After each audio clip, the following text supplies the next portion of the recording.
That's it. That's Hello, awesome. everybody. Guess what's happening? We're doing everything the wrong way today. Just kidding. It is the corral call, and we were going to stream live like normal, tried a new service, didn't quite work out that we want to. So we're just going to post this later. You're going to watch it, and you're going to be super encouraged. And yeah, it's going to be great. Dr. J, it's always good to have you with us as a part of the corral call team. How are you Yep. doing today? Good to be here. Yeah, I was just thinking as we're re-repeating what we said earlier, life is not perfect. It's full of challenges, and you just have to make adjustments and keep moving forward. And so that's what we're doing right now. Surprise. Yeah, good stuff. Next time around, it'll probably be a little bit smoother. We'll probably switch some of our stuff.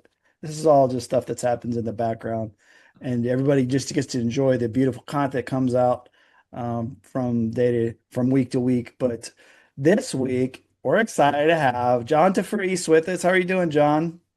I'm doing great. I'm very happy to be the guinea pig today. This is great. Yeah, well, you're in the production world of making films and TV and such. There's a lot more stuff goes into it than what we're doing today. But I know not everything works out the way you want, but you got to adapt and move forward, right? That's right. Sometimes the best stuff comes out of the chaos. So hey, let's see. Yeah, chaos. And I know you've probably witnessed a bit of chaos. We'll get into your story, how you got into doing film and your background and all that. John and I have been able to connect through, surprise, surprise, Brett Johnson's group.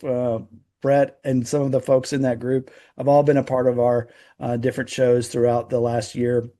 And so it's been fun to get to know you and be a part of those calls and really just support one another and our kingdom efforts to see God do what he does through all the different spheres that we're involved with. So, John, you're based out of South Africa, but you're actually born in America. Am I correct in that?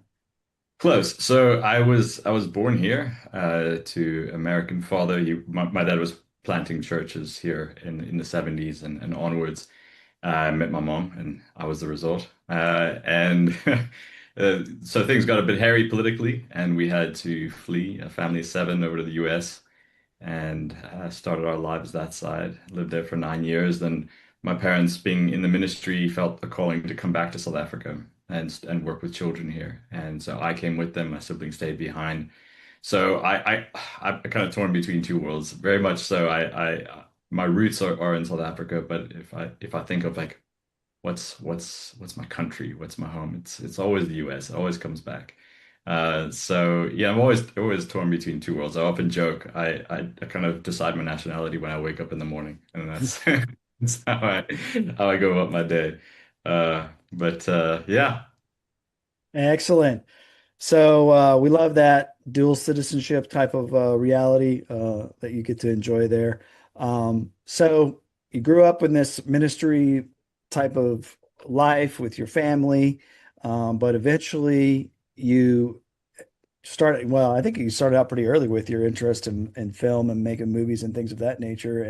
And so kind of tell us that journey, how you went from, hey, my dad's in the ministry, but now I'm making films. yeah, no, that's a great question, and that is how it all started. So I mean, this goes way back around 2001, 2002. Where my parents were doing their work with the kids, but it was really difficult to get the message out to the world what they were doing. And this was before social media, this was before YouTube, this was before any of that. And my parents had partnered with the TV station back in the days when they were in the States. They actually worked with the station, and they said, "Okay, well, why don't you send us your stuff and we'll put it on air?" And so obviously it became my job. It's like, here, John, you start making videos. Like, okay. So we had a little home video camera, and I just taught myself editing. And back then it was very rudimentary. You didn't have all the fancy stuff you have today. You didn't have YouTube videos to, DIY kind of how-to stuff. I just had to learn on the fly and watch a bunch of stuff and say, okay, well, that's how editing works. That's how you go from, a shot to a shot. This is what cinematography is. This is, and so I taught myself how to shoot little mini documentaries, and it really covered the amazing work that they're doing there. And was able to kind of put my first work out there on broadcast in the States. And I just kind of learned on the fly. And from there on, it just a real love for the medium grew out of that. I was amazed that even with my rudimentary skills and no resources, that I could somehow affect change in the lives of so many kids, and that just God could take, what little bit I can offer and multiply it exponentially, and a lot of good came out of it. So, that's where my passion started, and a hunger for film came out of that, and learning the medium, voraciously watching content, watching films, and really falling in love with the entire process. And it also really birthed a passion in my heart to tell stories that bring the sort of the glory of the gospel to the secular world. That's where it really started.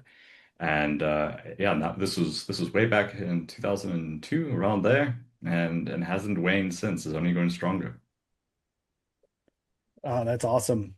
And I know that like I said, you had that initial desire and to start making those films, and then you got involved with really making documentaries, right? And traveling into difficult spaces. That's where we talk about some of the best stuff comes out of chaos. So you witnessed a lot of chaos firsthand in your filmmaking journey. Tell us how did you get involved with that? And yeah, I guess we'll maybe hear a couple of your stories potentially. Yeah, yeah. So I was working with some friends of mine, sort of a sister production company, and they do a lot of work in war zones. So conflict zones, post-conflict zones, and full-on level 5, level 6 war zones. And so I got caught up in that. It saw some amazing stuff. It saw some horrendous stuff at the same time. Mm. As I always say, it's in those scenarios you see the best and worst of humanity. It just is the reality, and it sounds cliche, but it's true. It's true. Worked in places like Iraq. So this was 2016, sort of at the height of the battle for Mosul. So we were pretty close to that in the Dohuk, not just a stone's throw away from the battle in Mosul. And things got pretty hairy that side for sure. And also worked in Mali, and had a little unfortunate run-in with Al Qaeda there, and yeah, we can definitely go into that. And worked in West Africa and in Sub-Saharan Africa. I've worked in Europe, the States, South America. I mean, I worked all over, and I've been able to see some amazing stuff, meet some incredible people that you just would never be able to meet otherwise. And that's the beauty of the industry, right? You get access to the most interesting, most incredible people. Um, but yeah, I must say my time in conflict zones taught me a lot, and it birthed a real desire to tell authentic stories, bringing those experiences, bringing the nuance of the people that I've met, the struggles that they were able to overcome, and sometimes not, and that's the gritty reality of life. It's not always a happy ending. It's not always just a Hallmark film. Things aren't always going to go the way you think they're going to go, but it's what you do with that. It's what you do with those moments, those hard moments, the hardship. That's what defines you, and that's really kind of the silver thread that kind of runs through all my work is finding God in those moments of despair, and really, God can work together all things for our good, no matter how horrendous. At the end, it's for His purpose, right? So that's what we're here for. 100%. And yeah, we definitely want to hear more about this Al Qaeda run in. That's not something that I think a lot of filmmakers would have on their resume as far as experience. So how did Yeah, that yeah. go? So yeah, we were working in the north of Mali, so it's pretty hectic up there. Has been for a long time. There's a whole lot of history that goes into it, and I won't go into that. But this was kind of not long after the downfall of Gaddafi in Libya, and so there is an offshoot of Al Qaeda that was operating in the Sahel region, so that sort of Saharan region. They had recently looted a lot of Gaddafi's armories, and they were suddenly a lot more well equipped than people were prepared for. And so things got really hot up in the north. And when we went in, it was particularly dangerous at the time. We didn't know how hot it was, but we quickly found out. So the day we arrived in Gao, so we were working in the south, we worked our way up, and we landed in Gao, a little town in the desert there. I mean, really, when you fly over, it's a bunch of sort of mud brick houses in the middle of the desert with a little river running by, and that's it. That's all there is. And so we didn't know what to expect. We heard some stories, but you always sort of hope for the best. We're here. We were with the UN at the time, so thought we're pretty safe. There's militaries all around. What could happen? And literally the night we arrived, I had just got off the phone with my wife, then fiance, and suddenly this massive explosion just knocked me off my feet, and the building I was in collapsed on me, and nobody knew what was going on. Um, Eventually, I got myself out of the rubble.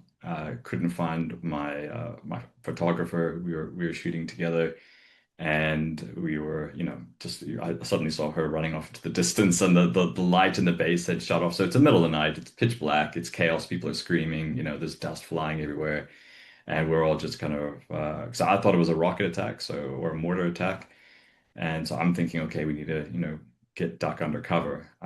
But you kind of wait and wait and wait. There's no second attacks. You're like, okay, cool. Well, that was a bomb. So then you run for these little containers, the reinforced containers that are scattered all over the basin. So we ran into one of those. And it was yeah, it was crazy. It was just chaos, people wounded, people screaming, people afraid, nobody knows what's going on. It's pitch black. So, it was wild. And then so obviously what I know about these situations is taking over in my mind. It's like, okay, cool. Well, then must have been a suicide attack. And so you're kind of counting down the minutes to when the follow-up attack's coming because the perimeter's been breached. Who knows what's going to happen. There's chatter on the radio, there's suicide bombers in the base, and it's chaos. And because it's a UN base, there's, people from all different languages, kind of in this crisis scenario, people speaking French, a bunch of African languages. The predominant military force in the base was Chinese, so they're also kind of doing their own thing. And so yeah, a lot of chaos. Some of the security personnel had never been in a combat scenario before, so they're looking at us kind of like frightened, doe-eyed, like don't know what to do. I'm like, dude, the threat's out there. Don't look at us. Um, and so yeah, so there was a pretty hairy. I don't even know how long elapsed between the actual attack and everything, but eventually we heard the choppers come overhead, and at least that gave me some breath of relief that we had Overwatch and guys are checking out what's going on. And eventually, we got the go ahead that they had sent a convoy from the main base over to evac us.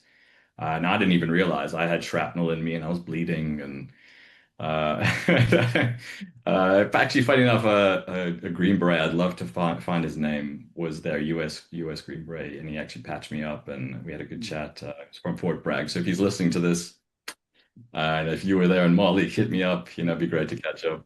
And Yeah, so we ended up single file. I was in front, and we were just trying to make our way through the base, trying to get to these armored vehicles, and I almost got shot twice by security personnel. Because in that scenario, you guys are confused. Everyone thinks everyone's a threat, especially someone of a different nationality. Everyone who's not like you is a threat in those scenarios. And so it was wild. It was wild. Eventually, we got into an armored vehicle. It was able to take us out of there, and got medical attention. And what followed after that was several days of just God really orchestrating uh, our escape. So the airspace was shutting down. There was literally one flight left on the tarmac, and our friends from the UK were busy coordinating with the guys on the ground there. Got us a flight. We just hightailed it to the airstrip. Got out there, last flight out, airspace closed down, and we are hopping our way down down into to a safe house there in Bamako in the capital. So yeah, it was a wild experience. Definitely something that I'll remember forever.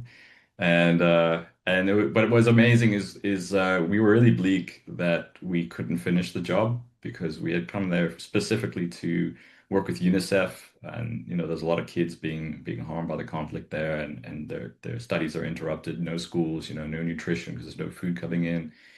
And we really wanted to make a difference. And thankfully, the opportunity for us to go back. Unfortunately, not to the north because things got too hot, but we were able to come back to Mali and work with kids there and do what we set out to do.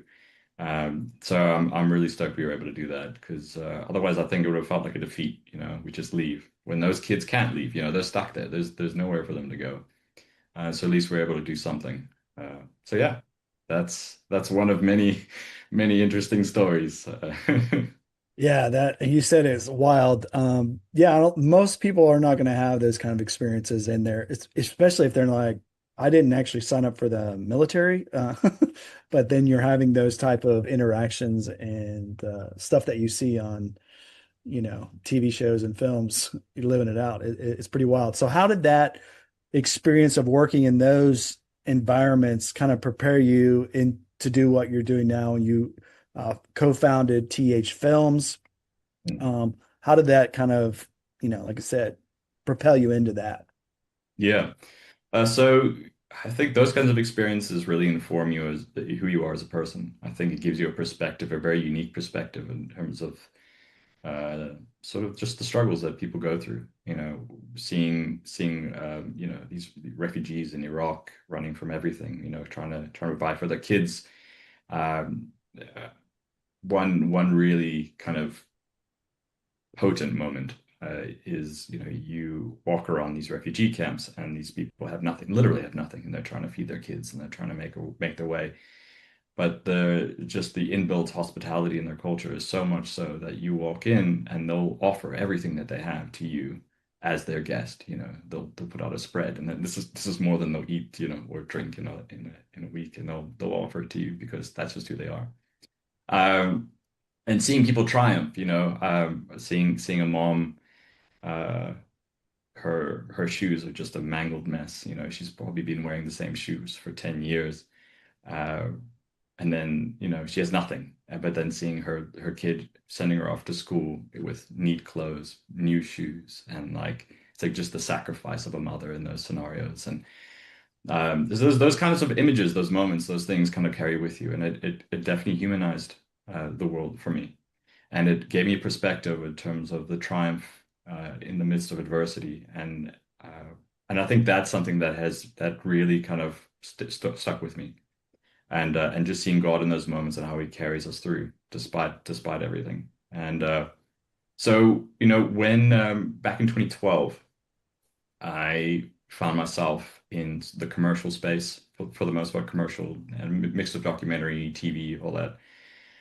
And I know I have these kinds of stories of my learnings and everything I've experienced, and some of it was before all that, but definitely had started on this journey long before. And I kind of just had this dissatisfaction with how the film industry worked.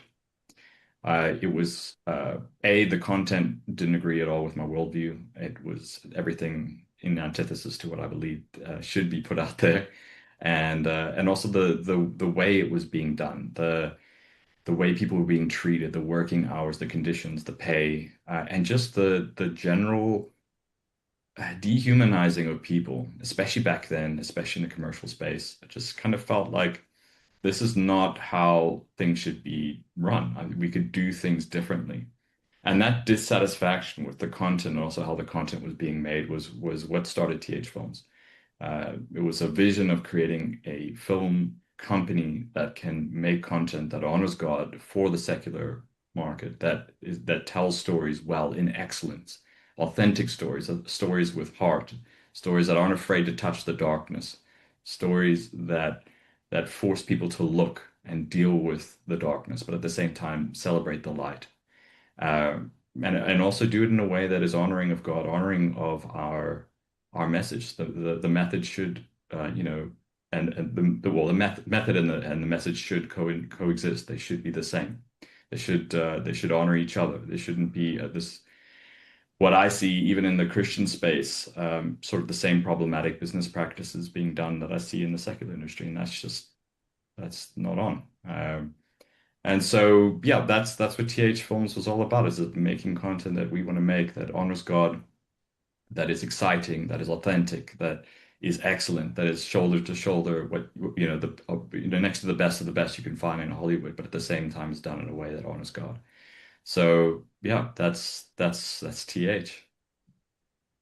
Beautiful. Dr. J, what do you Yeah. have to say right now?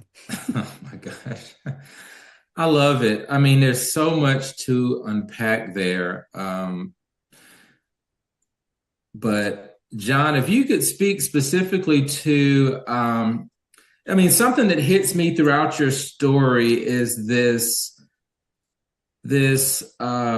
personal conviction or responsibility to tell the story and to get it right. I mean, what we've seen throughout all of media, especially recently, is we realize that telling the story is powerful, but you can also control the narrative of that story and make it look like something that it's not. And I think a lot about, just the commercial way of doing things, right? We control a narrative because we want to make money. We get certain people on our team or kick certain people off our team. Can you speak to that, as far as being a Christian and having this conviction to, however you tell the story, to tell it right, to actually bring about a light throughout humanity. You talk about even what you experienced, right? Like when you went to Mali and all these things that happened, you got a glimpse of humanity in a different way that you hadn't seen before. Can you speak more to that, as far as any type of personal conviction you may have had throughout your journey to tell the story and to get it right? Because I think that's really important in today's day and age. And a lot of times, it seems like in this massive media engine, there's this carelessness with words and the story and the narrative. Yeah, there's a lot to unpack there. I think right now what you have is, you have agendas that are driving the narrative, right? That's the first thing. You have agendas that are very much antithetical to the Christian worldview, very much driving a very problematic worldview. You can call it many things, but it is a spirit that's against the gospel, that it's against traditional values, and that's I think the first problem is that you have an entire industry that is immersed in a culture that is very actively against a Christian worldview. So that's the first thing. And so you see a lot of the narratives are being driven by this kind of ideology. And so even when a Christian film is taken on by a secular studio, you can see that they're not honoring the heart in which it was, originally written, and thank goodness most of those films bombed because, common sense, if you're making a biblical film, make it for your audience. Don't try and twist the narrative. But that's the first thing. I think the other thing is, and this is a more practical problem, is the film industry itself has been sort of captured by a corporate mindset over the past 20 years or so. And it's gotten progressively worse. And, it accelerated with the streaming wars. Everyone has their own streaming platform. Everyone's trying to compete with each other. And then the mass acquisitions that have been happening as, these aggressive takeovers where they're kind of taking over companies, stripping them for IP and getting rid of the creatives. And now what you're having, and you mix AI and all the other things into it, you're having films being made by committee, being made in a boardroom, being made by an algorithm, by predictive reasoning, by, there's a lot of things that go into it. But that is another aspect of the problem that we're really trying to address. Is like you remove creativity from the process, and creativity is a God-given thing. It's one of the things that set us apart from the rest of creation. It's this amazing ability to create. That's God breathing in us and through us, and us, you know, pouring that out into the world. And when you remove the creative process, you remove something of the life within content, within film, within whatever you're talking about. And it just becomes a lot of the same, a lot of just copy paste. Let's do a remake or a sequel or a reboot or a whatever, because there's a death of creativity in the process. And even when they do something quote unquote original, it still feels like everything else, because you're making a film by committee, you're making it factory style. It becomes an assembly line as opposed to a creative process, where there's authentic wrestling with themes and there's authentic characters and there's care and love given to the art form. Where no, it's just become a product now, become content, become produced nonsense. And so, yeah, I think that authenticity dies when the agenda and this machine meet together, and that authenticity just dies before it even hits the page, let alone the screen. And now you have certain streaming platforms that are literally inserting moments within content. I won't name names, but their mindset is most people are watching these series passively on their phones. They're not really, wrestling with what's on the screen. So you have to give exposition every X amount of minutes to announce what's happening on screen. So if people aren't watching actively, they can hear audio prompts in terms of what's happening. And it's come on, guys. Like, and unfortunately, tie that in with social media, with attention spans, with everything else. It's a negative feedback loop where we're just getting worse and worse and worse, and they're reinforcing it, and they're reinforcing that those negative traits. That is the way algorithms work. You feed it something, and you kind of it starts predicting your patterns. It wants to give you more of the same, and the same thing's happening with content. And so it's fueling this cognitive decline, attention decline, social cohesive decline, moral decline, all at once. And that's why it is so important for us as believers to be relevant in that space, to be a voice of change in that space, and to draw the line in the sand and say, well, okay, we see what you guys are doing, and we have something else to offer.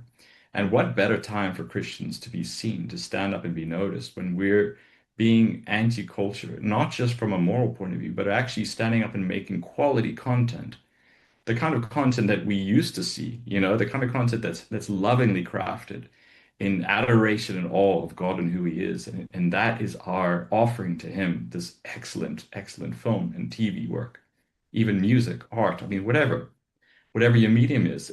I think this is a very unique time where even looking at AI, how it's flooding, social media, it's flooding the airwaves, what better time to now stand up and be noticed and be seen and saying this far and no further. We're going to make quality content that glorifies God. I don't know if that answers your question, but Oh yeah. yeah, that and then some. And thank you for that. I just listening to you, just it's very inspiring, and hopefully to our listeners out there, wherever you find yourself, and you feel like it's me against the world or this big media machine that's out there, and like, what can I do? Um, just go out and make content that's true to your Christian values wherever you find yourself. You don't have to be I don't know. We always want to be these, Paramount or whatever, like wherever you find yourself. I'm just very inspired by your story, John. And, you started out making these films to support your family, what they were doing. And then next thing you know, a bomb has gone off and a building has collapsed around you and you're being flown off somewhere. I just think it's amazing how God can just take just a little seed of something that you're doing, you just a little yes, and then like look where you are now. So yeah, just thank you. Yeah, in this conversation around authenticity, I actually consumed two pieces of content that were vastly different from each other. But I don't know if you've heard of this channel, John. It's called Like Stories of Old. It's a Mm, fairly well, followed. It's about film and all that. I didn't know about it, but the latest video release was like why movies don't feel real anymore. And so it's more of a technical breakdown of filmmaking and like what used to be done versus what's now. It's fascinating. It's like worth a watch. And I thought it was interesting. One of the comments was like, over to like 2 million views already. It just shows you like the hunger for real stuff, essentially. That was kind of the comment, right? Like people want to see things that reflect, reality on some level, even when it's, maybe fantastical or, because he was talking about like the idea with Jurassic Park, right? The original was shot in a certain way, and now there's a whole lot of stuff that the way they shoot it, it just doesn't like our natural way of viewing things. It uh doesn't come across as real, even though there's fake dinosaurs in that first one, but it felt more real because of how they technically shot it. The other piece of content that I watched was this another film director. I watched several of his shorts where he has AI actors and he's trying to direct them to do like commercials and all that. I don't know if you run across, I forgot his name, but it's hilarious because it's just like you see him saying, "Hey, let's do this," and they're just finding all the different ways to do it the wrong way, and it's just funny. But it speaks to the same thing about, there's a proliferation of inauthentic things in the world today, and I think it's just a picture of uh, the world itself, right? The enemy is always providing things that are not the real thing, right? It's like it's not the truth. And so what you were just saying about now is the opportunity to really show up as believers, as kingdom people, and provide the authentic material. And so with all that being said, John, what are some things that you guys are actively engaging in to kind of bring that type of content and material to the world? yeah, yeah. So we could have a whole long discussion about AI, that's for sure. But yeah, so what we're specifically doing, so our mandate is to create narrative genre content, as I said, that really appeals to a secular audience, but it is instilled with our belief system and our worldview. And I think, and to give context, I mean, I got a little journey here. I think one of the problems I find, and one of the frustrations I find with sort of Christian film, not to kind of throw anyone in the kingdom under the bus, but that question of authenticity comes into Christian film as well. So what we found is that there is now a Christian subculture of Christian film that operates kind of independently or parallel to secular content. And while the heart behind it is great, I mean, let's make content that champions our worldview. But at the same time, it's become a bit of a genre unto itself, where it's sort of just very nice. It's it's Hallmark. It's like always a happy ending. There's always this sort of come to the light moment. And the darkness is never fully wrestled with because you want to make sure that your audience is never offended by what you're seeing. So it always has to be a certain kind of um, you know age restriction. It always has to kind of toe the line stylistically to not offend whoever. And unfortunately, when you hamstring the creative process, you also silence the ability to represent truth in a way that's compelling, in a way that feels and sounds like real life, that the struggles that the characters are going through are the actual struggles that we ourselves kind of go through. And sometimes the struggles are incredibly dark. Sometimes what happens to us is incredibly depressing. Sometimes it's, you kind of have to go through the darkness and the mud to get to the light because the light is so much brighter when you really contrast it to the darkness. And so and often those same films are, again, fall into the same trap of being very formulaic, basically the same script in a different location, same actors, same. It's a it's a manufacturing line, and I get it, I understand it, but at the same time, I feel like there is a need for something different, and that's where we come in. So we're about making edgy, action-packed, authentic genre films that kind of really dig deep into the mire of the struggles of real life and how Jesus is there with us in those moments. And that's really who we are. So we want to touch those topics that otherwise are not touched. We want to go to those places that others might be hesitant to because they don't want to offend, you know? And if we are expecting someone from the sort of secular audience to sit down and watch a Hallmarky Christian film, you got another thing coming. It's like that's not how it works. You got to go to where they are. You know, just as Jesus sat amongst the tax collectors and the sinners of the day, you got to meet them where they're at and bring content that they'll watch just because it's a good film, not for any other reason. And so that's the first thing you got to do is make a really good film.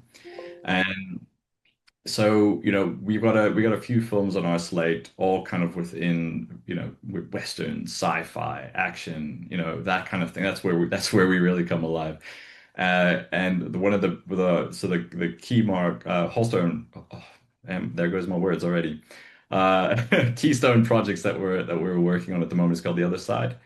So it's a sci-fi fantasy set in a dystopian world, and it's very much dealing with understanding God as a father when everything falls apart. That's really the main theme.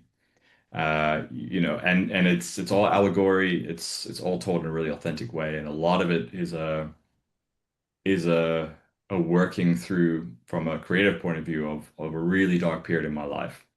And the struggles with those characters are my struggles. So they're not manufactured. They're not, you know, just words on a page. These are my tears before God. This is my struggle. This is my dark valleys. And it was my way of working through it. And what came out of it was a beautiful story of redemption in the midst of that. And so, we took a step of faith. We did sort of a more abstract 12-minute proof of concept. We put it out there into festivals, did phenomenally well. And we started writing the script. And in that process, I kind of felt like there's so much more here than a film could ever encompass. And we were also in a weird space post-COVID, trying to find investment, had real inroads, and then things would fall apart. I was like, God, where are you in this process? I really felt you were calling us to make this project. And I kept getting the word, what do you have in your hands to do right now? Don't think about what you don't have. What do you have? And so yeah, I set about the crazy task of writing a novelization based on the other side. My first novel, something I didn't ever think I was ever going to do. And right now, kind of in the last draft of that, which is incredible. And we also, in that same time, put the proof of concept out on YouTube for the world to see, and also the response has been really mind-blowing, and people really kind of get it, which is awesome. I was really worried they wouldn't. It is more abstract than the feature film is going to be, and that was for a reason. But I'm blown away. And that's one of many projects that we have in the pipeline at the moment. And yeah, I've just seen God's hand in this journey. And what's really important, and this is the whole thing about valleys, and it sounds so cliche, but it really is true. It's like when you're in that valley, it feels like you'll never get out of it. It feels like you're lost in it forever. All you can see is this vertical face in front of you and all around you. And there's like, how can I get out of it? How is it possible? And and I think the only thing that has ever really gotten me through it is to look up. Don't look to the side. Don't look ahead. Don't look behind. Look up. And that's how you get through it. That's how you get through it. And that's what the story is all about. I love it. That's encouraging to hear what you guys are producing. And of course, I've been able to kind of witness some of the process being connected through Brett's group, as we mentioned earlier. So it's fun. And I'm looking forward to that. Now, speak to us about the idea behind the novel as far as like disseminating that, and is that being published, self-published? You have a publisher, or are you still on that journey? Where are you at with all that? Yeah, so my original plan was to self-publish, but now there is some interest in getting a publisher on board. I think for us, it's about what is going to be the best platform for the project as a whole and how does it all coalesce. So we're in discussions at the moment to see what's the best path forward. If you are a publisher and you're watching this, yeah, feel free to get in touch. But yeah, for right now, it's who's gonna champion the book well, who's gonna understand what we're trying to do, and who has the same urgency that we have to get it out there. Because there is an urgency, not just because of the project, but just because it's a message that needs to be told, especially right now when you have a world that's fracturing by the day, and people are losing sight of their creator, right? They're losing sight of truth, and no wonder we're falling apart. So the time's now for these kinds of projects to get out there. Yeah. 100%. This is anecdotal because I don't actually study this, but I feel like been a lot of successful film series or films based off of a book, right? And sometimes the books written within 5 years are already making, uh, hey, we're going to assign you to all these film things. And original screenplays seem like they're a little more, diamonds in the rough, at least ones that, become something. Is that kind of, do you see that in the industry as like that book seems to be one of the things that pushes the narrative and the story better? And do you have any ideas why that might be the case? Yeah, so there's two elements to that. So A, from a creative point of view, I have found the novelization has taken the story from where it was as an original screenplay and has just improved it exponentially. This journey has been incredibly rewarding and has made the project just so much better for it. And it has made me think about it in ways that I never would have if I was just looking at it myopically as the screenplay. From a business point of view, there's that whole mantra in the film industry, existing IP, right? So the it's what you're saying is absolutely true. When you have multiple points of contact from an IP point of view, then suddenly a project becomes that much more attractive because you're creating the existing audience with the book, and it feeds into each other. The people that read the book will watch the movie, and vice versa. And there's merchandising opportunities. There's all this. So the idea is to create our own. I'm not going to say universe because that is a tired term, but we are creating let's call it a Galaxy. multi-formatted story that where you'll have the novel, eventually a graphic novel, and the film, and hopefully a series as well. Actually, funny enough, originally we had designed it as a series, but it's just we found it so much easier to do a film series if we want to do it the way that we want to do it. There's very few guys that actually there's nobody out there that is doing what we're doing. And so, we're not Christian enough for certain platforms, and we're not secular enough for others.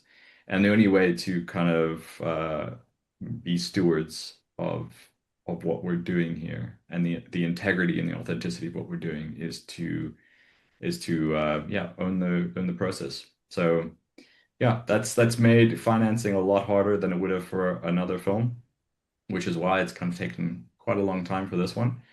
Uh, but when we find the right partners, then it's going to be the right decision. We don't want to compromise. That's the big thing. We don't want to compromise on the creative vision nor on the message. So yeah. Yeah, and I think one practical piece of that is like me having done some, not no filmmaking, but video editing and stuff. It's always better to have more content than less because it's hard to pull out something you don't have, right? So the Yeah. novel gives you that, right? Where you can build out this whole narrative and the world, the universe, or whatever you want to call it. But, you get this conversation where, I'm sure you'd be glad that people will we'll be here in the future arguing which is better, the book or the movie. But a lot of times it's people that they might prefer the book just because allows them to go deeper into it, right? And of course, having that source material really helps when you're doing all the other pieces that you just mentioned. So it's pretty cool. Yeah, yeah, exactly. And the hope is that the film will be a gateway for the book, guys, that will dig deeper. And I think there's a lot more nuance, and the journeys of the characters are there's a lot of internalization that gets lost when you're translating from a novel to a film. Often found something like Dune as a film is incredibly it's a miracle really what they're able to pull off. Because if you ever read the books, it's almost all in his head. So to be able to translate something that's so internal into something external is quite a feat. But you never get it perfect. And with something like this, there's also a lot of internalization. There's a lot of journeying. I mean, what our spiritual walk is I mean, I would say 80-90% internal, right? It's us wrestling with God. How do you show that externally? I mean, there's ways, but there's very few ways you can do it authentically, or at least ways that really are able to communicate that internal strife. So I would highly recommend, once we get the film out there for guys to dig deeper and really kind of feel and see and wrestle with that journey along with the characters. Yeah. Yeah, 100%. That reminded me of that clip that I saw with the AI actor. The guy was directing me was like, I want you to be angry. And so the AI actor ended up like snorting and it was acting like an animal. Yeah, yeah. And it was like, no, just like a normal person angry. Like it didn't have, it was very, very poor. AI is very poor at taking direction, apparently. So anyway, It, it's just it funny. is. It's a lie. Honestly, when you see a lot of these guys making some pretty astounding stuff out there at the moment, for sure. But what goes behind that? I mean, people say, "Oh, it's a few clicks away." No, no, it's not. It's not. Like we keep current with the newest models just because that's, the responsible thing to do, and we kind of push it to the limits to see what it can do. And it's not there. It's really not there. My What breaks my heart about it is how it's sort of it's poised to replace a lot of incredible creative people, especially in post-production. That's where I think the real threat is. Uh, and for a time, I think it's going to gut the industry. It already is starting to take effect. But I think once again, it'll open up in the future the space for true human creativity, God-inspired creativity to stand out amongst the slop they call it, and really kind of make something real. So there'll be a time. There'll be a time. Yeah, I find it interesting. We use technology in our lives for everything, and AI is just another piece of technology, right? Um, and like obviously we wouldn't be able to meet today without technology and do what we're doing. But it all serves the greater purpose. And that's, I think, when I think of AI, it needs to serve the greater purpose. Like there has to be somebody driving it and that's, I've heard a lot of discussion about Christian AI and things of that nature. Is like if we don't involve ourselves with it, then it becomes vacated, which was a problem in Hollywood, right? There's a lot of people that stepped away from it because like, oh, this place is unholy. Well, especially unholy if you leave it as a Christian person. So same thing needs to be said for any kind of other industry, and is included in that. 100%. And I think the what I tell people, as long as it becomes a tool that enhances the original creative endeavor, I'm all for it. If it helps us to do things in a more streamlined manner, helps us to punch above our weight, and helps us to accomplish things we wouldn't have been able to otherwise, all for it. As long as it's enhancing the creative process and not taking the place of. Yeah. Yeah, 100%.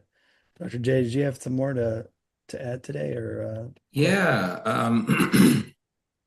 uh, I love how you spoke about the realness of what Christian film should be, and how in creating the other side, these are real struggles, real things that you've experienced. And it made me think about Oz Hillman, how he started his little devotional, Today God is First. is he didn't say, "Oh, I'm going to write this devotional and it's going to reach the world." He was in pain himself. This was devotionals that he had written for himself, and then some of his friends read some of them, said, "Oh man, this is great. Can you send them to me too?" So he started to send devotionals that he had written for himself to his friends, and it had just blessed them so much that eventually it became what it is today. And I just, whatever it is that our pain or our struggle or our challenge is, I think we have that for a reason. It's not just to overcome it ourselves, but we have a story to tell, and that may look different for each and every one of us. But wherever we find ourselves, I think it is important to be, real and genuine in whatever you're doing, regardless of what people think about it. To your point, where you fit, it's your own thing. It kind of has to be because of what God has done. You can't go whatever the traditional Christian route or secular route. It's its own thing. And I think that's just true to God and what he does. And I want to honor you right now for pressing into that. And it's an encouragement to me and hopefully others, wherever God has you, wherever and however you're unique, press into that. So those are my final thoughts. I appreciate that, Jay. Yeah, it has to be the things we go through and the valleys we go through and the learnings that we take out of it. It's not just for us, right? And there's a lot of broken people around us. There's a lot of hurting people around us.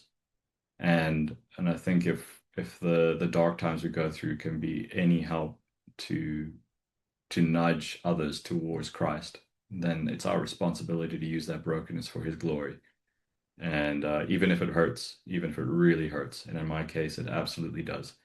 It comes from a really, really, a really dark time for my family. And so, the gut reaction is it's like it's mine, it's my hurt, it's my pain, it's for me, and I kind of wallow in my self-pity and all that, but that's not it at all. God allows things to happen for his glory and to draw others to him. And that's what it's all about. So 100%. It's amazing, John. And for people that want to get connected to you, thfilms.net, is that the place they need to go? So That's the everyone, one. we encourage you to follow TH Films. I believe you have the socials and all that. If you search that up, you'll be able to find everything that's going on with John and his team. And it's been great to have you and an amazing conversation. Kind of scratch the surface, I believe. But we'll definitely have to have you back, especially as the novel gets released and all that. That's going to be exciting. Kind of last thoughts. What do you see? We're at the time of this recording, we're ending up 2025 before too long. What are you kind of seeing in 2026? Like what kind of things are you expecting and looking forward to for this next season? Yeah, so who knows? At this stage, I'm in a really amazing kind of scary time of kind of, oh, okay, God, what next?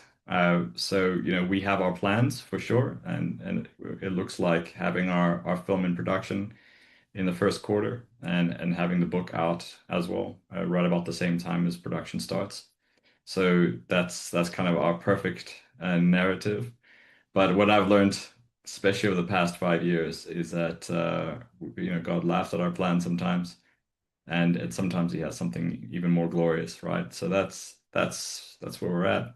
I think next year is going to be a really interesting year, though, and that could be a whole podcast. But I think everybody hold on to your pants. Like next year is going to be a one for the history books, literally. So yeah, that's where I'm at. I think next year it's going to be more relevant than ever for the church to know what it's about. Let me put it that way. I like that thought, John. It has been a great conversation, like I said. And for those of you that are watching this, share this out, get the word out about uh, good, virtuous storytelling that actually meets people where they are. And so encourage everyone to follow TH Films and watch their stuff, read their stuff as it comes out. John, you're a legend. Thanks for being on the Corral Call. Thank you guys. It was a lot of fun. All right, we will catch everybody next time.